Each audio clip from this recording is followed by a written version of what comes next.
guess you won her, D. No. Well, how about the next one then? I'm gonna need a group effort here.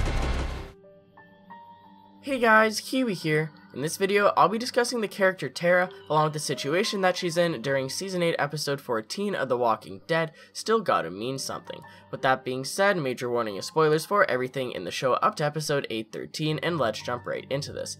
Alright, so during episode 813 there was a big attack on the hilltop, followed by zombies temporarily overrunning the place. During the initial attack, Simon and Dwight sneak up behind Tara and discuss attacking her. At first Dwight tries to steer them away, but Simon still initiates going towards Tara, so Dwight continues to follow him. We then see things from Daryl's perspective as he tries to warn Tara, although it was already too late.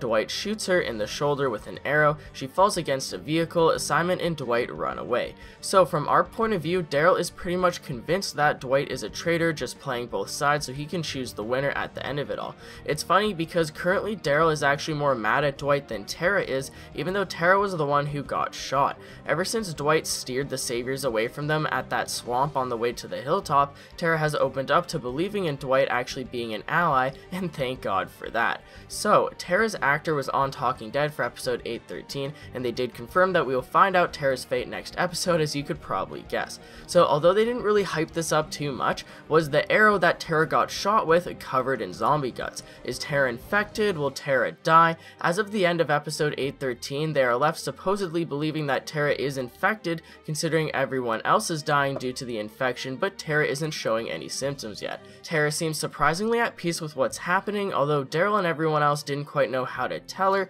They all seem pretty calm about it too. In my opinion, if they're going to leave Tara's fate as a huge cliffhanger, or even give her this fake out, they should have made the viewers more worried for her, or at least make it seem more believable that she might actually die. Now, considering how mad people were that they did the Glenn fake out, having him crawl out from under the dumpster in season 6, they probably heard the angry fan reactions to fake outs, so maybe they decided to take things easy on the Tara fake out and see how things play out. But let me know what you guys think. Didn't Robert Kirkman or Scott Gimple confirm at one point after season 6 that we wouldn't have another character fake out like Glenn's?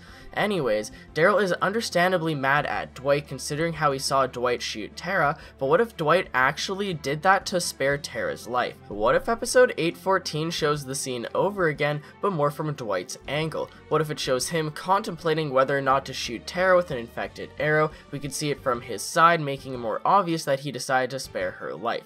They've done something like this before, so it's likely that they'll do it again. Either that or some sort of scene between Dwight and Simon after the attack, where we can see that Dwight's arrows are clearly not infected, proving to the viewers that he did not infect Tara. So what if Dwight shot her with a regular arrow, actually saving her from Simon just straight up wanting to murder her? This was actually a moment ripped straight out from the comic, so excuse me while we jump into the panels to explain the original source material. So originally when the saviors attacked the hilltop in the comics, Negan was there to tell them to only injure Rick's group and then retreat and let them turn, which was Negan's original plan on the show, but Simon came in and decided to change things up. Well, Simon never existed in the comics, and neither did Jadis. Negan was the one attacking the hilltop with weapons infected with zombie guts, and originally it was actually Negan and Dwight that snuck up behind Rick, instead of Simon and Dwight sneaking up on Tara. Negan tells Dwight to shoot Rick, and although Dwight is hesitant, Negan just yells at him to do it, causing Dwight to actually shoot Rick in the side of his torso.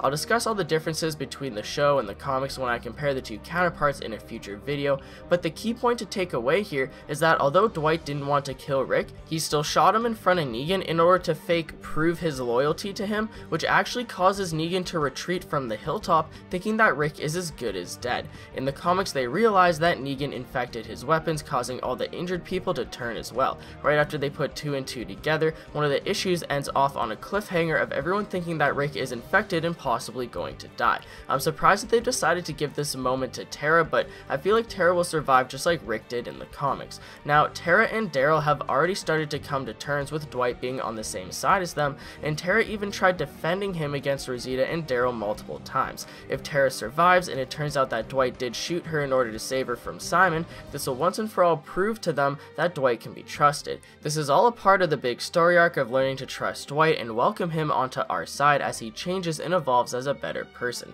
Daryl and Tara both have had personal issues with him, but Dwight has proved himself time and time again, and he's starting to actually slowly change for the better. Let me know what you guys think about Dwight down below, but that's pretty much it for the video, guys. I'd appreciate a like on the video if you enjoyed anything I've said today, as it really helps me out more than you can imagine by getting my videos out there for more people to see. Subscribe for more Walking Dead Season 8 content in the near future, and if you'd like to take that extra step in helping support my videos, consider checking out my Patreon, where there's a bunch of different rewards involving the channel, such as getting your name shown at the end of all my videos, along with the possibility to directly influence my future videos being produced. It isn't necessary by any means, but it could really help in the long run. And as always, I thank you all so much for watching. Until next time, I'll talk to you guys later. Peace out!